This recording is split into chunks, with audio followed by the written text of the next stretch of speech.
ఈరోజు 50 డివిజన్కి సంబంధించి 72వ సచివాలయం వద్ద ప్రజా సమస్యలపై మాకు కూడా ఈ మధ్యనే కొన్ని అధికారులు కాకుండా వైసీపీ నాయకులు సచివాలయంలో ఉండి ఇక్కడ అధికారికంగా సచివాలయ ఉద్యోగుల్ని బెదిరించి వారిని ఇక్కడ విధుల్లో ఆటంకం కలిగించి వారిని ఎటువంటి పని చేసుకోనికోకుండా స్థానిక కార్పొరేటర్ అయినటువంటి శేఖర్ బాబు గారి ముఖ్య అనుచరులు సుబ్బు మరియు వారి తమ్ముడు నాగరాజు ఇక్కడ సచివాలయ ఉద్యోగుల్ని బెదిరించి ఇక్కడ వాళ్ళు ఒక వ్యాపారం చేసుకునే విధంగా డివిజన్లో పెన్షన్ల విషయంలో కానీ ఇళ్ల పట్టాలు ఇప్పిస్తామని చెప్పి పెన్షన్లతో ఒక్కొక్కరి దగ్గర 30,000 20,000 తీసుకొని ఇళ్ల పట్టాలకి లక్షల్లో వసూలు డబ్బులు చేసుకొని డివిజన్లో ప్రజల దగ్గర వాళ్ళ రక్తం పిండుకొని తాగుతున్నారు। ఈరోజు అధికారికంగా మీరు ఏదైనా అధికారులు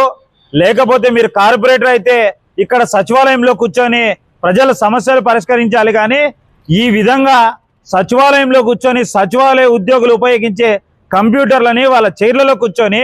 ఇవి ఏ విధంగా మీరు ఇంకా వైసీపీ ప్రభుత్వం ఉంది మేము ఏం చేసినా కూడా చెల్లుతాయని మీరు ఇంకా భ్రమల్లో ఉన్నారు। ఈరోజు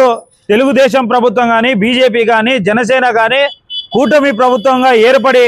ప్రజల సమస్యలు పరిష్కరించి ఇక్కడున్న శాసన సభ్యులు దగ్గుబాటి ప్రసాద్ గారు అయితేనేమి ప్రజల సమస్యలు ఎక్కడే కానీ వారు ఇబ్బందులు పడకుండా సమస్యలు పరిష్కరించే విధంగా ప్రజా పరిపాలన చేస్తూ ప్రజల వద్దకు పాలన తీసుకెళ్తూ ఇంటింటా తిరుగుతూ వారి సమస్యలు తెలుసుకుంటూ పరిష్కరిస్తుంటే ఈరోజు ఏ విధంగా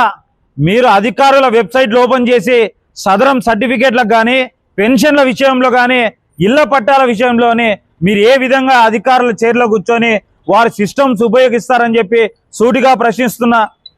ఇక్కడున్న వైసీపీ కార్పొరేటర్ శేఖర్ బాబు గారు మీకు తెలుసో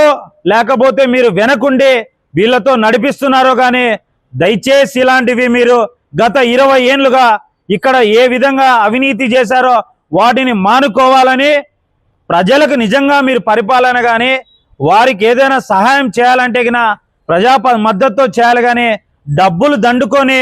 అధికారులను ఇబ్బంది పెట్టి చేయడం తప్పని మరొక్కసారి తెలియజేస్తూ భవిష్యత్తులో ఇలాంటివి మీరు చేయాలనుకున్న తెలుగుదేశం పార్టీ నాయకులు బెదిరించిన ఇక్కడున్న అధికారులను బెదిరించి మీరు ఇంకా డబ్బులు దండుకోవాలని చూస్తే